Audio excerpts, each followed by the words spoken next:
प्रेम ने दुनिया के कुछ सबसे महान स्मारकों को जन्म दिया है, लेकिन हर स्मारक एक जैसा नहीं होता। कुछ निजी स्मृति के लिए बनाए जाते हैं, तो कुछ मानवता को संवारने और बचाने के लिए। आज हम ऐसे ही दो स्मारकों की कहानी जानेंगे, ताजमहल और टाटा मेमोरियल अस्पताल, और उनके पीछे की विरासत को समझेंगे।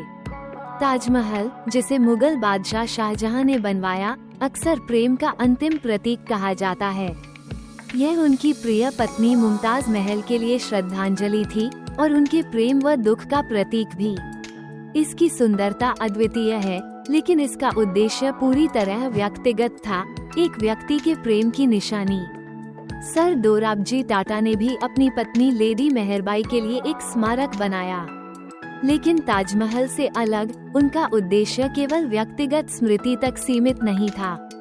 उन्होंने अपने दुख को एक नई दिशा दी, टाटा मेमोरियल अस्पताल के रूप में, जहां लाखों लोगों को जीवन और आशा मिलती है। ये दोनों स्मारक प्रेम और दुख से प्रेरित थे, लेकिन उनका उद्देश्य और प्रभाव बिल्कुल अलग है। ताजमहल एक निजी प्रेम का प्रतीक है, जबकि टाटा मेमोरियल अस्पताल निस्वार्थ प्रेम की भावना को दर्शाता है, जो लाखों लोगों को नई जिंदगी देता है। सर दोराबजी टाटा का प्रेम केवल स्मृति तक सीमित नहीं था, यह एक उद्देश्य में बदल गया। उन्होंने सुनिश्चित किया कि लेडी मेहरबाई की पीड़ा व्यर्थ न जाए।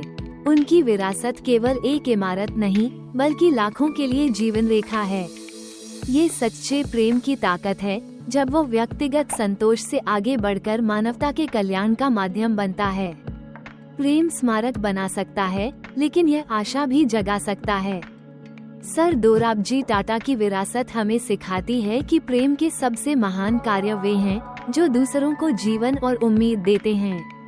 ताजमहल और टाटा मेमोरियल अस्पताल दोनों ही प्रेम की शक्ति के प्रतीक हैं। लेकिन जहां एक अतीत की याद है, वहीं दूसरा भविष्य के लिए एक वचन है कि प्रेम न केवल याद किया जाता है, बल्कि लोगों को बचाने की ताकत भी रखता है।